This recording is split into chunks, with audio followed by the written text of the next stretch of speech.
What starts as a quirky, sci-fi-inspired experiment between lifelong friends quickly spirals into something far more interesting. When Ray unveils his blueprint for a so-called portal gun, his brilliance is eclipsed by erratic behavior and cryptic warnings about forces beyond their comprehension. As tempers flare and paranoia sets in, it becomes clear this invention is not the harmless gadget they want it to be.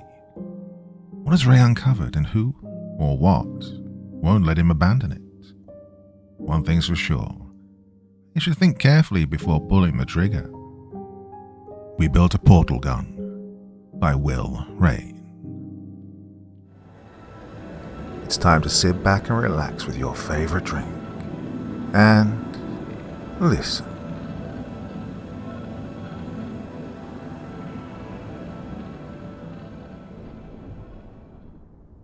The whole thing was Ray's idea. Yes, I had a hand in it, but I swear I had no idea what his plans were. Hell, I'm not even sure he knew, to be honest. It was probably a year ago, give or take a month or two. I had a hard time making out his words at first, because he was just so excited, to the point of barely being able to form a legible sentence. The main thing I got from the phone call was to get to his house as soon as possible. He's usually a pretty composed guy, but something had him riled up, something serious. We've been friends since we were kids, ever since I helped him with a burgeoning bully problem in 6th grade. Ray was really shy, quite small for his age, so the bigger kids would lay into him pretty good. Didn't know anything about him at the time, but he always sat alone at lunch. When Ronnie Blige and his goons started harassing him one day, I couldn't let that shit slide. I wasn't especially strong or outgoing myself, but I never could stomach the bigger kids hassling the smaller ones. As soon as they swatted his lunch off the table and pushed him to the ground from his chair, I ran over before taking the time to consider my actions. Now, I'm not going to lie. I got my ass handed to me, but I stood my ground until Mr. Norris stepped in. He was a social studies teacher and was about as intimidating as a half-flattened grasshopper, but he was still an authority figure. I ended up being suspended along with Ronnie and his friends, but it was enough to make them think twice about pushing Ray around anymore. After all, I did get a couple of good swings on him too. When I got back to school the following week, Ray couldn't thank me enough for stepping in when I did. We became pretty tight from then on. Jess was Ray's sister, and I developed a crush on her soon after my friend introduced us. But out of respect for my friend, I never acted on my feelings, but the friend zone knocked me out of the running anyway. The three of us spent a long time together over the high school years, and we managed to hold on to that friendship after they left for college. I never went to university myself. I was never the best student, due in part to my fairly erratic life at home. Now, I won't go into specifics, but my parents' relationship was always rocky at best. Of course, I wasn't exactly the sharpest tool in the shed either. When we learned the national anthem back in kindergarten, I wondered what a dansely light was. Of course, I didn't ask anyone, nope. I just assumed it meant really bright, and started using that shit in sentences. Wow, the sun sure is dansely today. Can I close the curtains? It's way too dansely outside. Don't call me stupid, I'm dancelier than you. Yep, I was about as dancely as a cave in the middle of a moonless night. No, I wasn't particularly smart. I was always pretty mechanically inclined, so I ended up working at a garage after school. Working on vehicles paid well enough for me to get my own place far away from my folks and carve out a decent life for myself. Ray dropped out of college after a couple of years, while Jess worked on her law degree for many years after. She always did like to argue. And he was always quite the intellectual, but would he claim that school was just attempting to dumb him down? Were it anyone else who claimed that, I would have thought them way too arrogant for their own good, but not Ray. As soon as I pulled into the driveway, the garage door opened with my friend standing behind it. His house was nothing especially big or fancy, but it sat alone on a wide open area, with a long road that led directly to the huge carport that sat next to their house. "Ah, this is gonna be the big one, brother," he said as he ran up to my car before I even had the chance to get out. What's going to be the big what? I asked, chuckling at his childlike enthusiasm. 2 words, he began to say, before being cut off by his sister pulling into the wide driveway. Jess was with her husband, Elijah, who was riding shotgun. He was a pretty good guy, but I can't say I didn't hold just the slightest bit of jealous contempt for him. Well, I'm fairly sure he knew how I felt about his wife, but he was cool enough to let it slide. Ray walked towards his sister and pulled her into a hug as soon as she got out of her car. He smiled at Eli and gave him an acknowledging nod, to which his brother-in-law returned the gesture. He waved us all to follow him into the garage, where he already had some fairly professional-looking blueprints spread across his work table. "You're not serious," Jess exclaimed after glancing down at the prints. "I worked it all out last night," Ray replied with glee in his eyes. "Okay, you've officially watched entirely too much Rick and Morty," I said, laughing out loud after I looked at the mapped-out sketch of what was labeled Portal Gun. Eli laughed with me while Jess appeared to be trying her best to keep her composure. "Look, I know it sounds crazy, but I swear to Christ it'll work," Ray said, looking between us. His voice sounded a bit pitiful, as we clearly heard his feelings. "Just trust me, guys," he pleaded. "I'll make sure we're all partners in this. Just have faith in me." "Ray, you're my closest friend," I said. "You know I've always got your back, but this is science fiction, not actual science." Now, to call my friend a genius would be dramatically underselling his intellect. Though I had endless faith in his brilliant mind, I just couldn't wrap my far more simple mind around it. And after dropping out of college, Ray had started working on a variety of entrepreneurial ventures. I can't necessarily speak to what said work involved, since it is as above my pay grade as my understanding. By the time he was 25, he had, well, several patents and was worth more than $20 million. And that's with only 2 years of college. So for him to call this ridiculous idea the big one, well, I couldn't help but wonder what he considered big. This is exactly what motivated my next question. "Are you sure you want to risk your reputation on something like this?" I asked. He seemed to consider what I'd said for a moment. He was generally very quick-witted, rarely lost for words, well, with us anyway. Even with all his success, he was almost painfully shy and introverted. I was usually the only one he could confide in, which made this whole ordeal even more shocking. He was always close with his sister, and he even took to Eli pretty quickly. He tried to share his wealth with all of us, but Jess was already a very successful lawyer, and I was just too hard-headed to accept any form of charity. I did allow him to invest in my own garage, though. I couldn't rationalize just taking his money as a handout, but he was happy to be a partner in my maintenance shop. "This isn't about the money," Ray said, breaking the silence that had begun to consume his garage. He looked at each of us with his eyes wide. There was a strange sort of desperation on his face that I'd never seen before. "Nothing I've ever done has left a mark on this world," he continued. "But this," he said, patting his hand on the blueprint, "this is my legacy. This could change the world as we know it." My mind was made up before I looked at Jess and Eli for confirmation. I still thought this was completely nuts, but I always had my friend's back. I wouldn't change that now, even if I thought his genius was giving way to a touch of madness. "Okay," I said, giving him a half smile. "What do you need me to do?" Ray lit up like a kid on Christmas morning, while Eli and Jess nodded their acceptance of whatever this plan held for them. Though mine would be the hands that would assemble this thing, according to my friend's instructions, I was unsure what role Jess or Eli would play. For the most part, they had little to no involvement. I assume Ray just invited them to be a part of it since they were part of our small circle of friends and family. Well, the design was far simpler than I ever could have thought, but my friend had absolutely no doubt it would work. Some parts took some time to get our hands on, and others cost Ray an insane amount of money. He claimed he didn't care about the financial aspect, but I wasn't entirely sure I bought that. Still, I couldn't believe how much he was willing to pay out for this ridiculous venture. I'd never seen him so blindly driven before. Honestly, he scared the hell out of me sometimes. My friend had always been a calm and composed individual, but he completely lost his shit at times during this process. I'd never seen this side of him before, and I even began to fear for his sanity.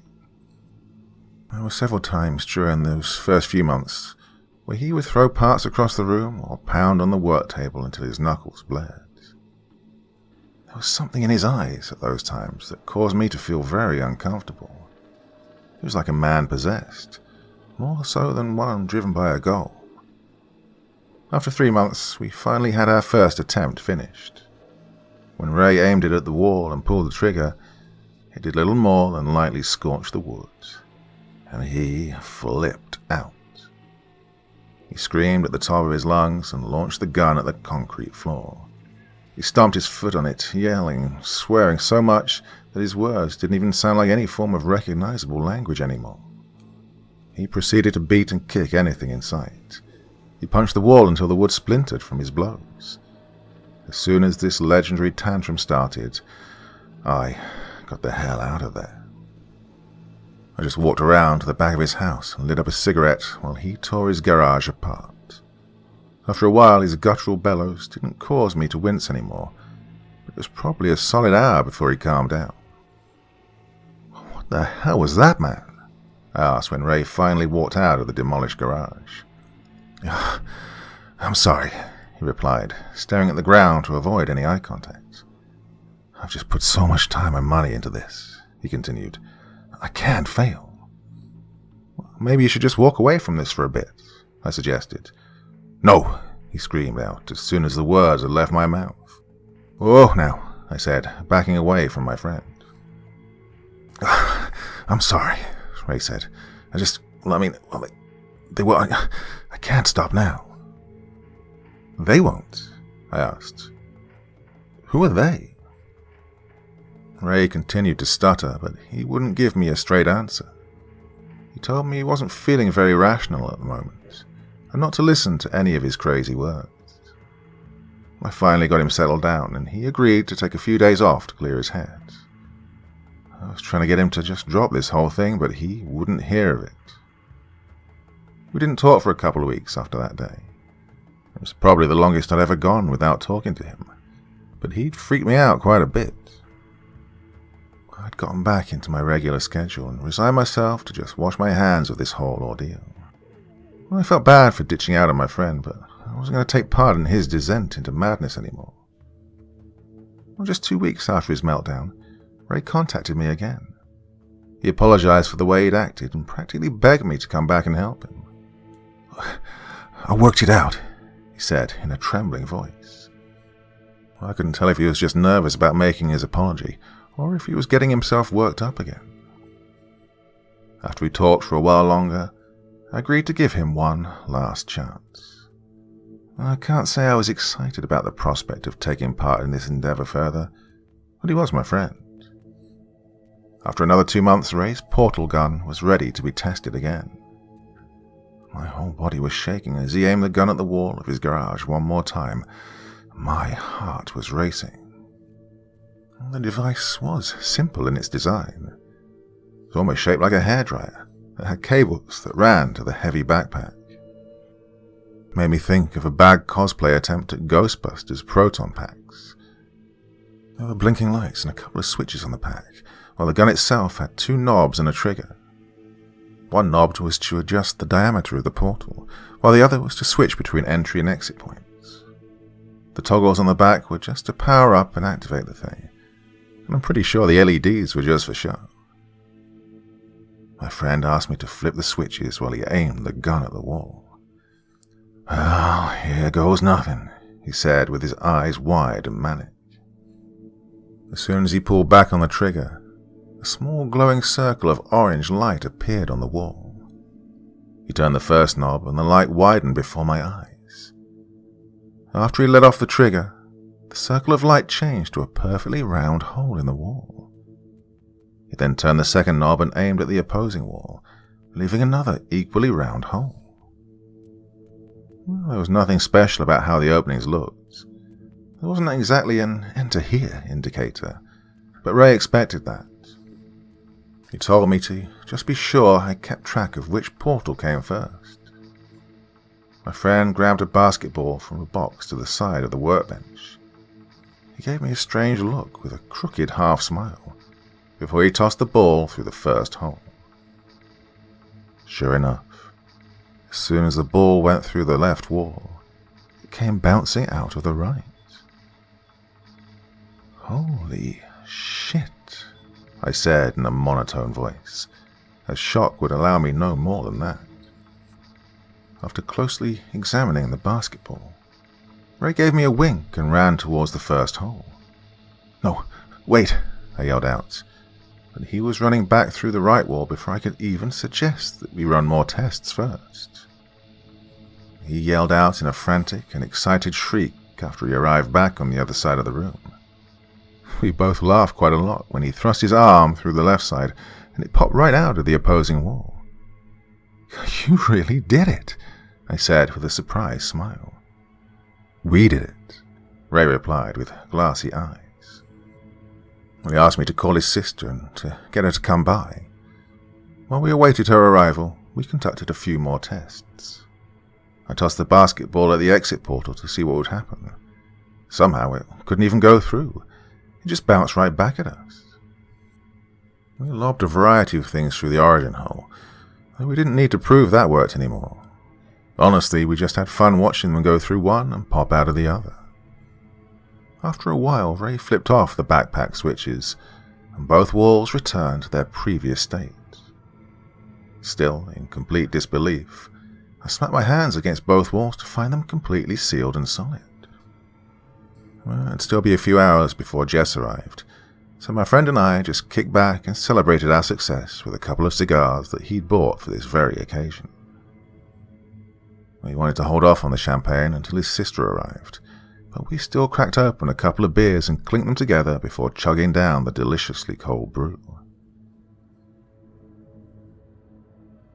It was getting dark out when Jess and Eli finally pulled into the driveway.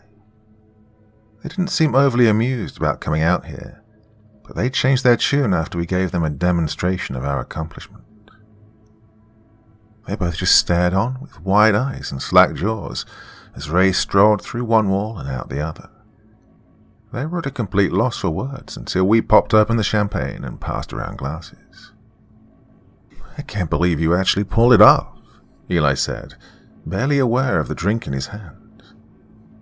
I always knew you'd change the world, little brother, Jess said with a wide smile. Ray was wearing a proud look on his face as he admired his own work. Well, it's like they said, you ain't seen nothing yet, he remarked, halfway to himself. That's the second time you've mentioned they.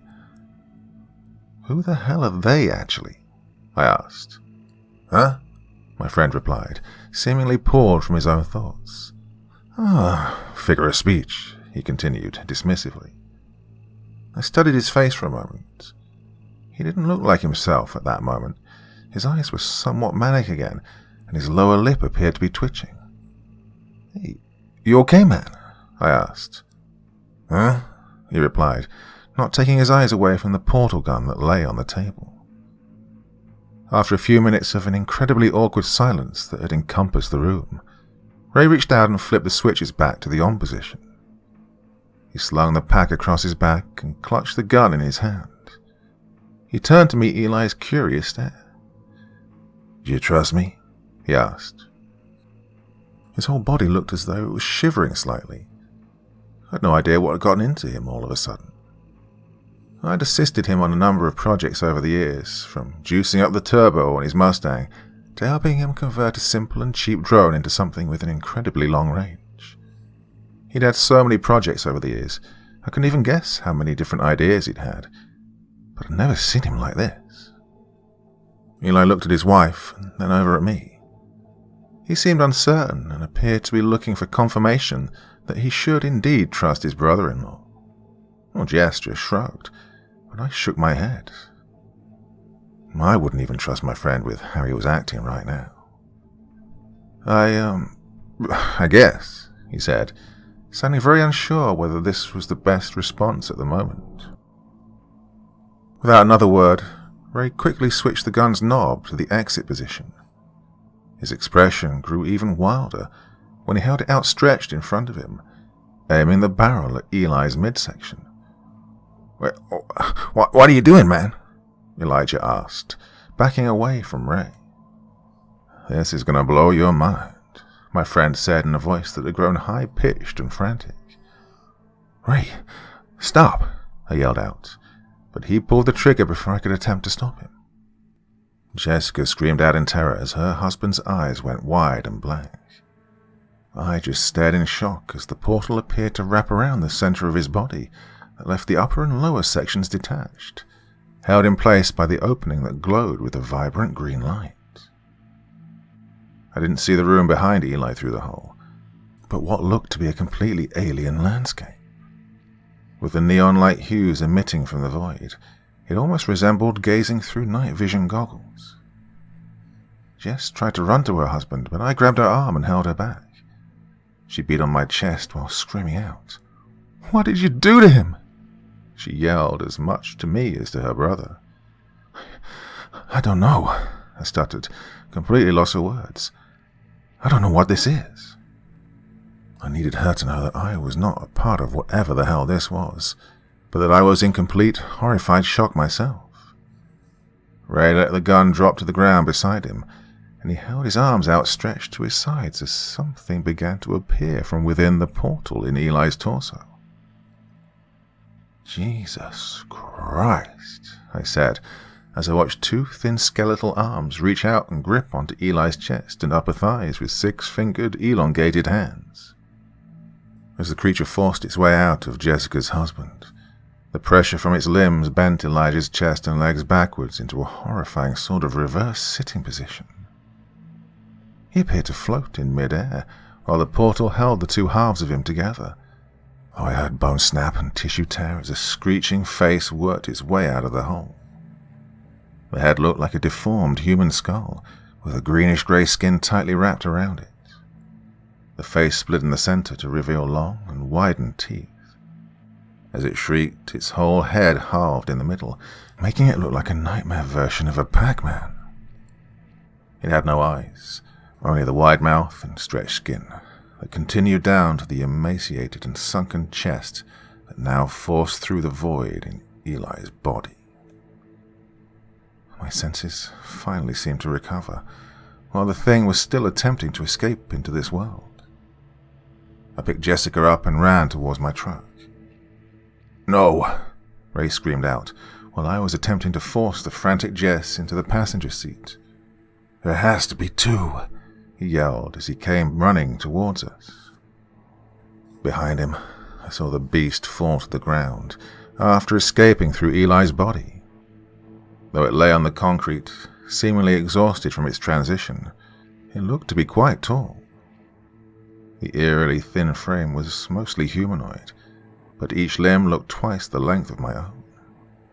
Its whole body looked like an elongated skeleton, with that grayed green skin wrapped around the bones. Ray got to the side of my truck and was pulling on the door handle. I had locked it as soon as I'd got in, but he just kept yanking on it until it broke off in his hand. He screamed out again, and he barely sounded human anymore. He pounded on the window, instantly causing cracks to spiderweb across it. I kicked it into reverse and shot back out of the driveway, leaving my friend to fall to his knees. I took one final glance back to see the portal disappear, and the two halves of Eli fall to the ground. Clearly, flesh does not recover as well as brick and mortar with such things. Ray attempted to run after me as I sped away from his house, but even if he hadn't still been wearing the heavy backpack, I had the pedal pushed to the floor. Once I was sure I put enough distance between us, I called 911. Well, I had no idea what to tell them, so I just reported a possible homicide at Ray's address. I didn't stop rolling until my truck was running on fumes. Jessica had been catatonic since she watched her husband quite literally fall to pieces before her eyes. but at least she was alive. I considered driving home, but I was certain Ray would go there first, if he was searching for his sister and I. I pulled off the interstate to find gas stations and hotels right off the exit. My passenger was still out of it, so I checked us into one of the roadside motels after filling up my gas tank. I went ahead and just got one room with 2 beds, so I could keep an eye on her through the night. I didn't want her to creep out or make her feel like I was holding her hostage, but my head was still spinning from the evening's events. I still couldn't believe my friend had gone so far off the deep end. Had this been his plan all along? Had he just been using me to bring whatever the hell that was into this world? Jess just lay in the bed across from me, still shaking all over. I'd have to try and get her help soon. Hell, I'd have to get myself help for that matter. Her body was faced away from me, so I walked over to where she lay to check on her. She was out, thankfully. I could only hope that rest would help her troubled mind. It was just then, when I was about to attempt to lay down myself, that my phone rang. I was apprehensive at first, unsure if it may be Ray attempting to contact me, but no. Given the bizarre circumstances the police found when they arrived at my friend's house, I'd have to make a statement as to the events that took place. The detective told me that they found some video footage at the scene, and I'd be required to make a statement. He sounded confident that I wouldn't be facing any charges, but they needed to hear my account of what had happened. I couldn't help but wish I'd taken the time to locate a payphone before placing the 911 call, but I wasn't exactly thinking straight. I made arrangements to have someone pick up Jessica in the morning, at which point I'd make my way to the police station. I was still very uncertain as of what to expect, but I knew Jess was going to be in need of some serious psychological care. The investigator was actually far more understanding of my apprehension and concerns than I would have expected. An ambulance arrived at the motel just a couple of hours later. Jessica was still out of it, but the paramedics assured me they'd get her the care she needed. After they took off, I headed back towards the city I fled from only a handful of hours before.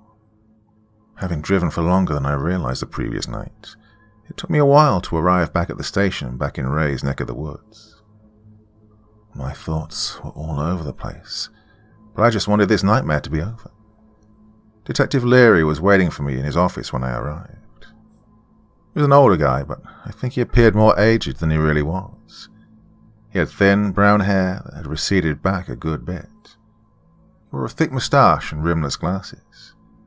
He spoke in a friendly tone, but his expression appeared quite stern. There were 2 other individuals in the room when I walked in, but they showed no motivation to introduce themselves. They both wore dark suits and had a similarly cold expression on their faces. They were both maybe in their mid-30s. The shorter of the 2 had a shaved head, while the other sported a blonde buzz cut. Neither of them said a word while they just stood at the back of the room. The detective told me the 2 men were in charge of the investigation, though he'd be the one asking the questions. I knew nothing about any of the room's inhabitants, but Leary came off a little intimidated by the duo in the nice suits. It's very possible he was just one of those particularly skittish people, but given the pictures on the walls of seemingly very important individuals shaking the detective's hand, I had to assume it was just these particular men that made him nervous. At the officer's request, I recounted the events of the previous day, along with the details of the project we'd worked on these past 3 months. It was a grueling conversation, and retelling these facts caused me to physically wince multiple times. I don't think I'd allowed myself to really take in everything that had happened until this very moment. By the time I was finished with my story, I found myself just staring at the desk I sat in front of, barely holding on to my own sanity.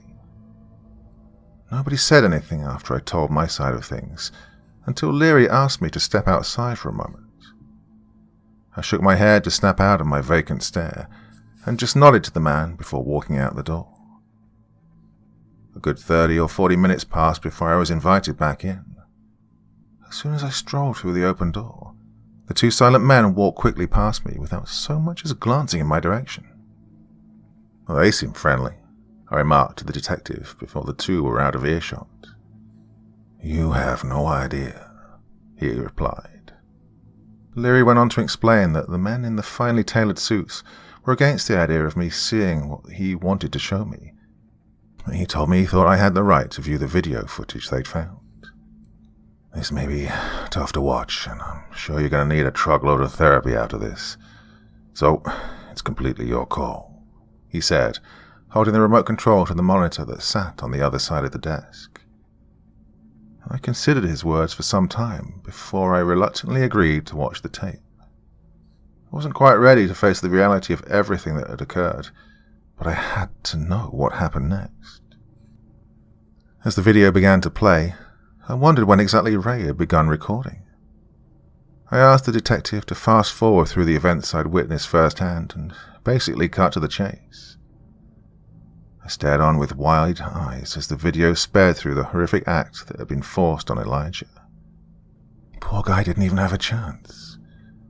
I have no doubt that even if he had denied Ray's question of trust, he would still have met the same fate. Leary started playing the tape again, and I watched my truck speed away from the house with my friend screaming out after me.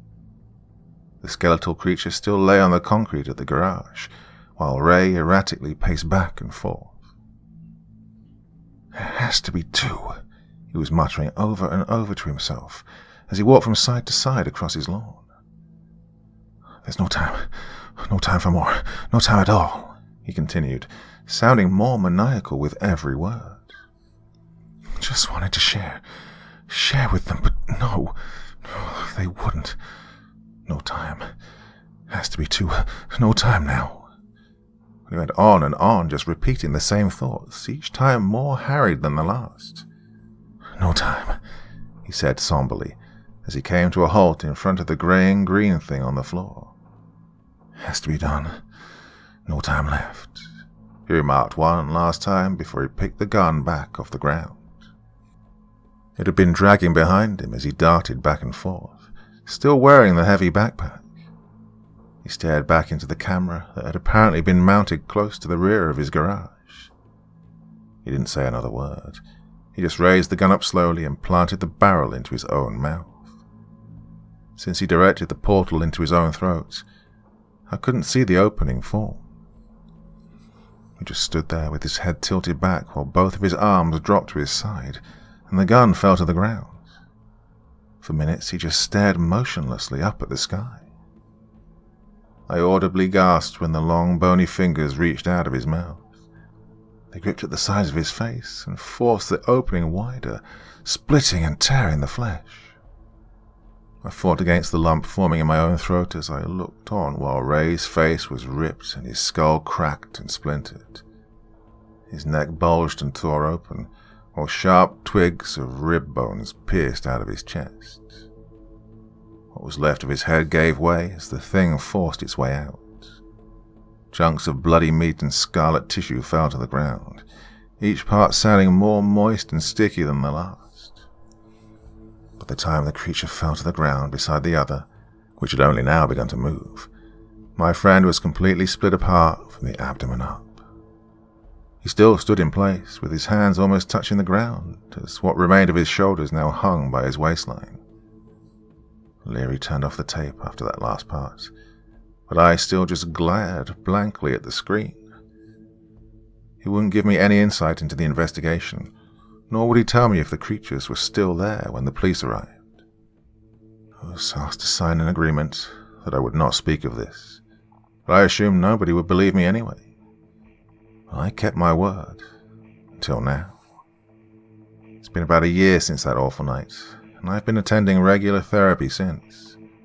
Jess is still in the mental institution, but she finally started speaking again a few months back. I make sure to visit her at least once a week, and she's slowly coming back to herself, though I highly doubt she'll ever be the same as she was before all of this madness.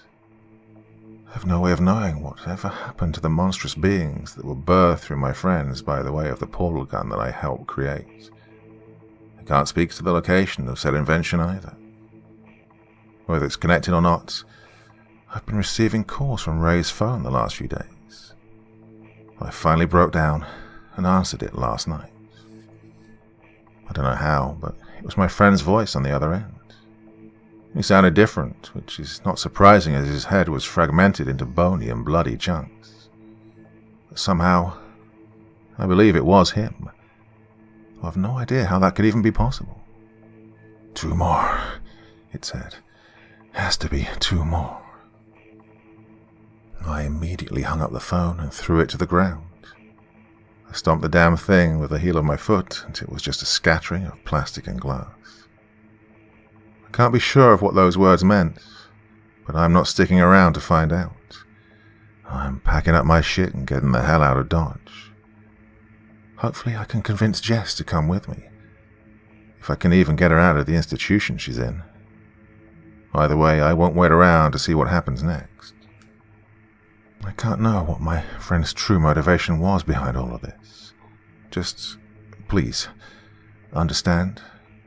I never would have let it get this far if I could have known what he intended. He said, we'd change the world, together. The Hunters from Beyond by Clark Ashton Smith. The following pages are from a notebook that was discovered lying at the foot of an oak tree beside the Lincoln Highway, between Bowman and Auburn. They would have been dismissed immediately as the work of a disordered mind if it had not been for the unaccountable disappearance, 8 days before, of James Buckingham and Edgar Halpin. Experts testified that the handwriting was undoubtedly that of Buckingham. The silver dollar and a handkerchief marked with Buckingham's initials were also found not far from the notebook. Not everyone perhaps will believe that my 10 years' hatred for Edgar Halpin was the impelling force that drove me to the perfecting of a most unique invention. Only those who have detested and loathed another man with the black further of the feeling I had conceived will understand the patience with which I sought to devise a revenge that should be safe and adequate at the same time. The wrong he had done me was one that must be expiated sooner or later, and nothing short of his death would be sufficient. However, I did not care to hang, not even for a crime that I could regard as nothing more than the mere execution of justice. And, as a lawyer, I knew how difficult, how practically impossible, was the commission of a murder that would leave no betraying evidence.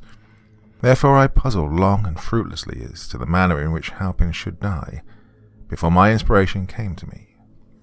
I had reason enough to hate Edgar Halpin. We had been bosom friends all through our school days and through the first years of our professional life as law partners. But when Halpin married the one woman I had ever loved with complete devotion, all friendship ceased on my side and was replaced by an ice-like barrier of inexorable enmity. Even the death of Alice 5 years after the marriage made no difference, for I could not forgive the happiness of which I had been deprived, the happiness that they'd shared during those years, like the thieves they were. I felt that she would have cared for me if it had not been for Halpin. Indeed, she and I had been almost engaged before the beginning of his rivalry.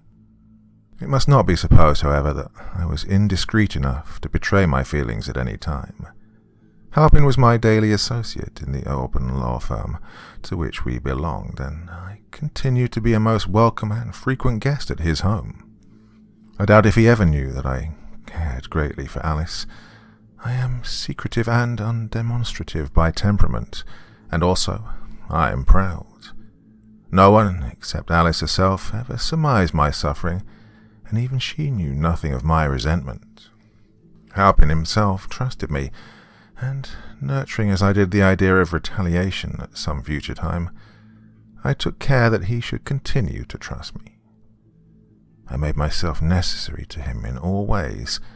I helped him when my heart was a cauldron of seething poisons. I spoke words of brotherly affection and clapped him on the back when I would rather have driven a dagger through him. I knew all the tortures and all the nausea of a hypocrite, and day after day, year after year, I made varying plans for an ultimate revenge. Apart from my legal studies and duties, during those 10 years, I apprised myself of everything available that dealt with the methods of murder. Crimes of passion allured me with a fateful interest, and I read untiringly the records of particular cases. I made a study of weapons and poisons, and as I studied them, I pictured to myself the death of Halpin in every conceivable way. I imagined the deed as being done at all hours of the day and night in a multitude of places. The only flaw in these dreams was my inability to think of any spot that would assure perfect safety from subsequent detection. It was my bent towards scientific speculation and experiment that finally gave me the clue I sought. I had long been familiar with the theory that other worlds or dimensions may coexist in the same space with ours, by reason of a different molecular structure and vibrational rate, rendering them intangible to us. One day, when I was indulging in a murderous fantasy, in which for the 1000th time I imagined myself throttling Halpin with my bare hands, it occurred to me that some unseen dimension, if one could only penetrate it, would be the ideal place for the commission of a homicide. All circumstantial evidence, as well as the corpse itself, would be lacking, in other words. One would have a perfect absence of what is known as the corpus delicti. The problem of how to obtain entrance to this dimension was, of course, an unsolved one, but I did not feel that it would necessarily prove insoluble. I set myself immediately to a consideration of the difficulties to be overcome, and the possible ways and means. There are reasons why I do not care to set forth in this narrative the details of the various experiments to which I was drawn during the next 3 years. The theory that underlay my tests and researches was a very simple one, but the processes involved were highly intricate. In brief, the premise from which I worked was that the vibratory rate of objects in the fourth dimension could be artificially established by means of some mechanism, and that things or persons exposed to the influence of the vibration could be transported thereby to this alien realm. For a long time all my experiments were condemned to failure, because I was groping among mysterious powers and recondite laws whose motive principle I had not wholly grasped. I will not even hint at the basic nature of the device which brought my ultimate success, for I do not want others to follow where I have gone and find themselves in the same dismal predicament. I will say, however, that the desired vibration was attained by condensing ultraviolet rays in a refractive apparatus made of certain very sensitive materials which I will not name.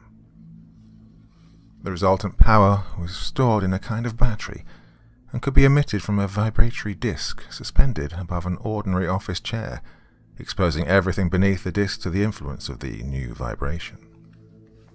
The range of the influence could be closely regulated by means of an insulating attachment. By the use of the apparatus, I finally succeeded in precipitating various articles into the fourth dimension. A dinner plate, a bust of Dante, a Bible, a French novel, and a house cat. All disappeared from sight and touch in a few instants when the ultraviolet power was turned upon them. I knew that henceforth they were functioning as atomic entities in a world where all things had the same vibratory rate that had been artificially induced by means of my mechanism. Before venturing into the invisible domain myself, it was of course necessary to have some way of returning. I invented a second battery and a second vibratory disc, through which, by the use of certain infrared rays, the vibrations of our own world could be established. By turning the force from the disc on the very same spot where the dinner plate and other articles had disappeared, I succeeded in recovering all of them. All were absolutely unchanged, and though several months had gone by, the cat had not suffered in any way from its fourth-dimensional incarceration. The infrared device was portable, and I meant to take it with me on my visit to the new realm in the company of Edgar Halpin. I, but not Halpin, would return anon to resume the threads of mundane existence. My experiments had all been carried on with utter secrecy. To mask their real nature, as well as to provide myself with the needful privacy, I built a small laboratory in the woods of an uncultivated ranch that I owned, lying midway between Auburn and Bowman. Here I retired at varying intervals when I had the requisite leisure, ostensibly to conduct some chemical experiments of an educative but far from unusual type. I never admitted anyone to the laboratory, and no great amount of curiosity was evinced by friends and acquaintances regarding its contents or the tests I was carrying on. Never did I breathe a syllable to anyone that could indicate the true goal of my researches. I shall never forget the jubilation I felt when the infrared device had proven its practicality by retrieving the plate, the bust, the 2 volumes, and the cat. I was so eager for the consummation of my long-delayed revenge that I did not even consider a preliminary personal trip into the 4th dimension. I had determined that Edgar Halpin must precede me when I went. I did not feel, however, that it would be wise to tell him anything concerning the real nature of my device, or the proposed excursion. Halpin at this time was suffering from recurrent attacks of terrific neuralgia. One day, when he complained more than usual, I told him under the seal of confidence that I'd been working on a vibratory invention for the relief of such maladies and had finally perfected it. "I'll take you out to the laboratory tonight, and you can try it," I said. "It'll fix you up in a jiffy. All you'll have to do will be to sit on a chair and let me turn on the current.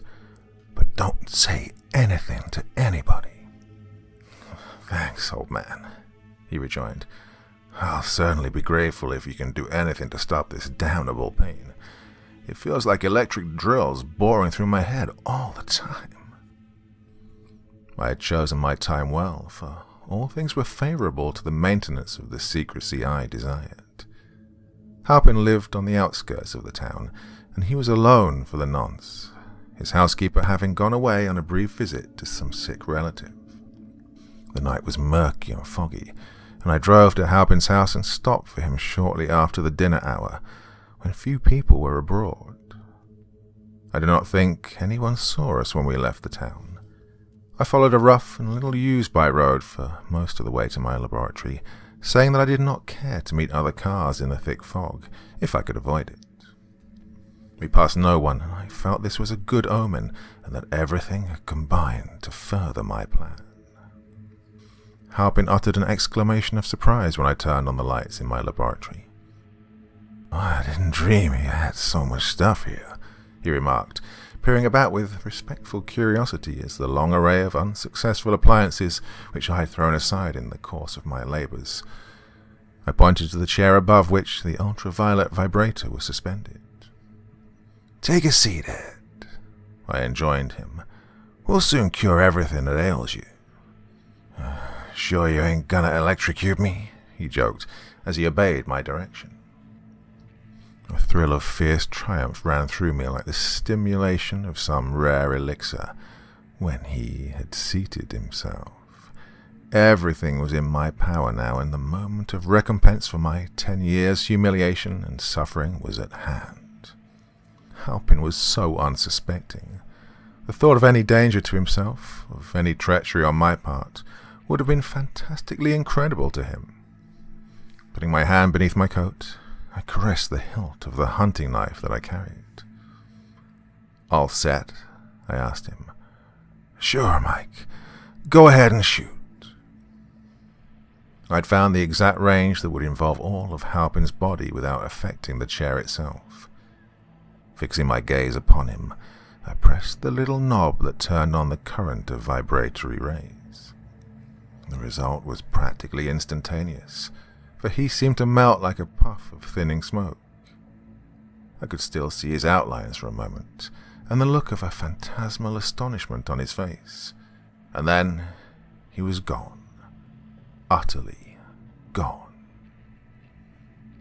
Perhaps it will be a source of wonderment that, having annihilated Halpin as far as all earthly existence was concerned, I was not content merely to leave him in the unseen, intangible plane to which he had been transposed. Would that I had been content to do so. But the wrong I'd suffered was hot and cankerous within me, and I could not bear to think that he still lived in any form or upon any plane. Nothing but absolute death would suffice to assuage my resentment, and the death must be inflicted by my own hand. It now remained to follow Halpin into that realm which no man had ever visited before, and of whose geographical conditions and characteristics I had formed no idea whatsoever. I felt sure, however, that I could enter it and return safely after disposing of my victim. The return of the cat left no apparent room for doubt on that score. I turned out the lights, and seating myself in the chair with the portable infrared vibrator in my arms, I switched on the ultraviolet power. The sensation I felt was that of one who falls with nightmare velocity into a great gulf. My ears were deaf with the intolerable thunder of my descent. A frightful sickness overcame me, and I was near to losing all consciousness for a moment, in the black vortex of roaring space and force that seemed to draw me nadir would through the ultimate pits. Then the speed of my fall was gradually retarded, and I came gently down to something that was solid beneath my feet.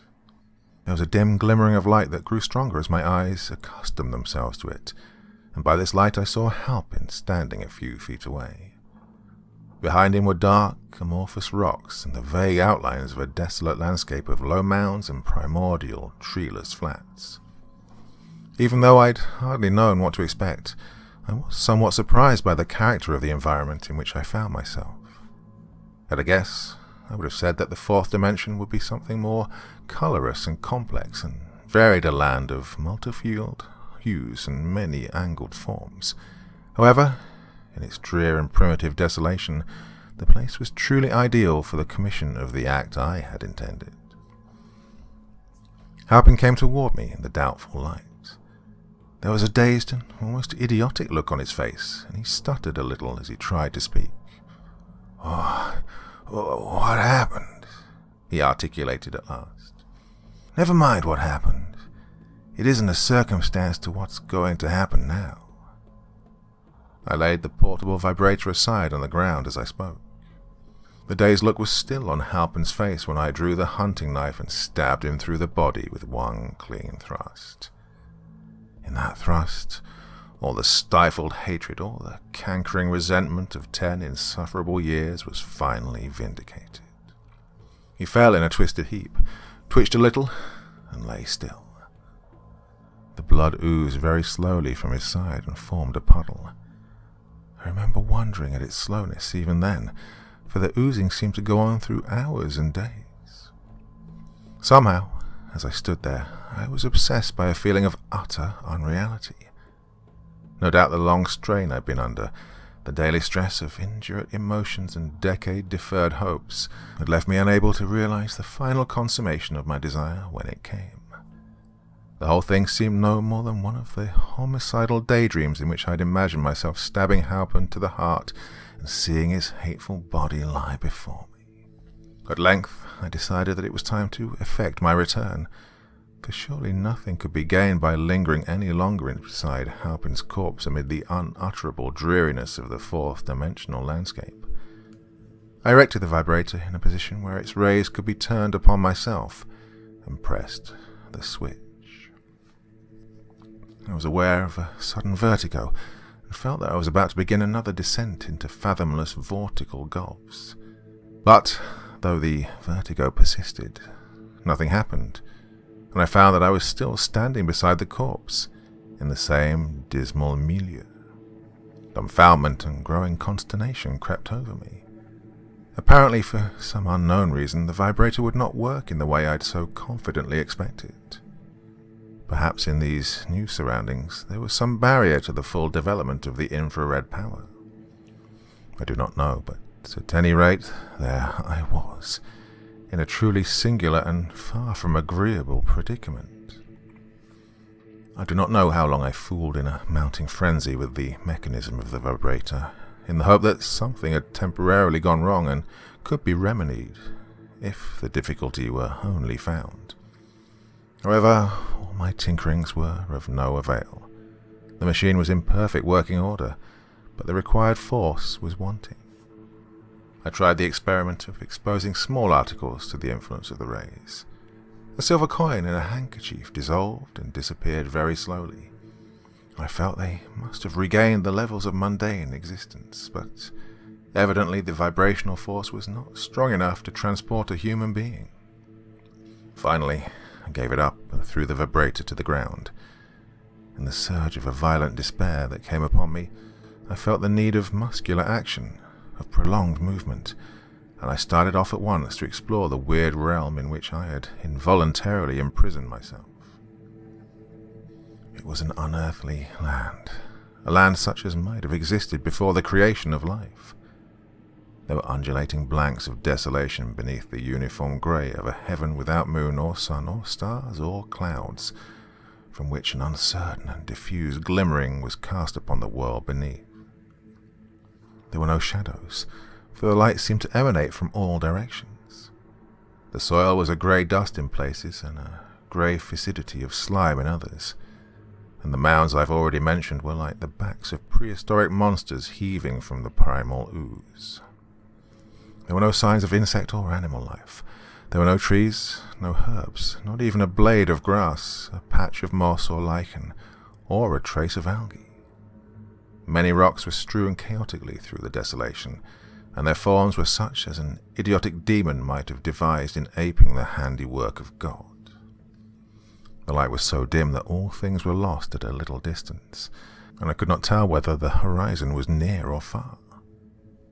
It seems to me that I must have wandered on for several hours, maintaining as direct a course of progression as I could.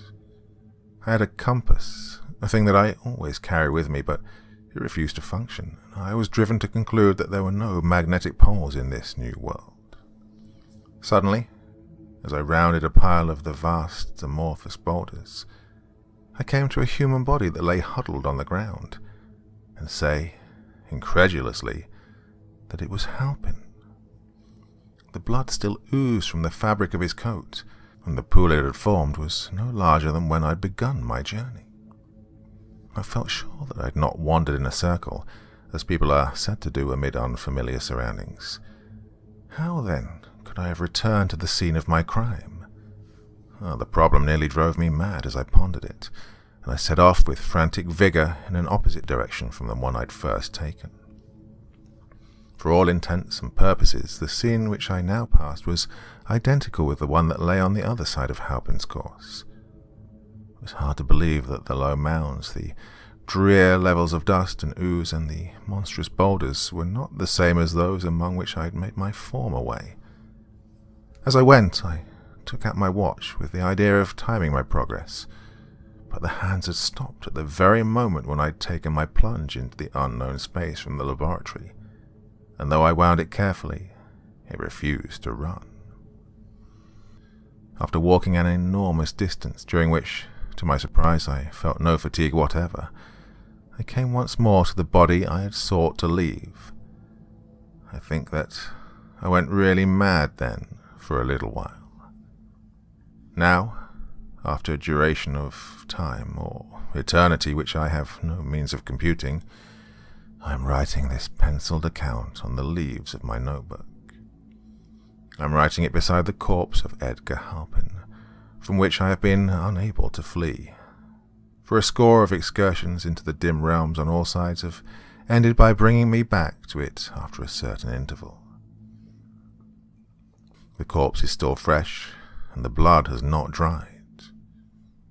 Apparently, the thing we know as time is well-nigh non-existent in this world, or at any rate is seriously disordered in its action, and most of the normal concomitants of time are likewise absent, and space itself has the property of returning always to the same point.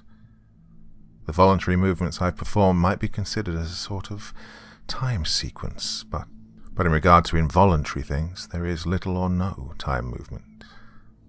I experience neither physical weariness or hunger, but the horror of my situation is not to be conveyed in human language, and hell itself can hardly have devised a name for it. When I have finished writing this narration, I shall precipitate the notebook into the levels of mundane life by means of the infrared vibrator. Some obscure need of confessing my crime and telling my predicament to others has led me to an act which I should never have believed myself capable, for I am the most uncommunicative of men by nature. Apart from satisfying this need, the composition of my narrative is something to do. It's a temporary reprieve from the desperate madness that will surge upon me soon, and the grey, eternal horror of the limbo to which I have doomed myself beside the undecaying body of my victim.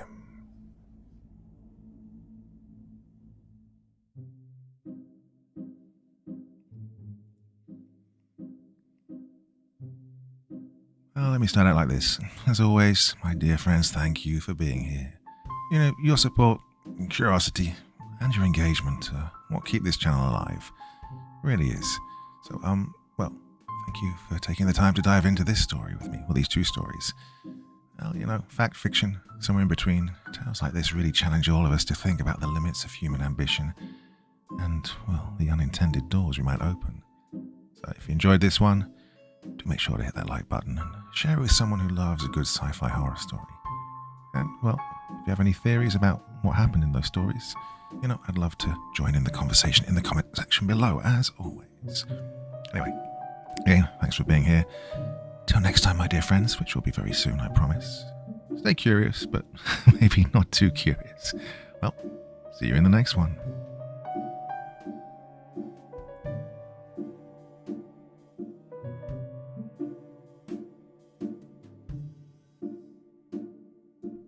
Thank you so much for taking the time to listen to this story today. Really means a lot to me and to the author of the story, of course. Well, if you want to know more about me, I'm pretty much everywhere on social media. You can find me on Facebook, Twitter, Instagram. You can download my music on SoundCloud. I've got a Patreon if you feel like. Throw me $1 or $2. Very much appreciated. And of course, on Reddit, I have a place where you can leave stories if you want me to read one that you've written. Well, hoping to see you all again very soon. Till then, sweet dreams. Bye-bye.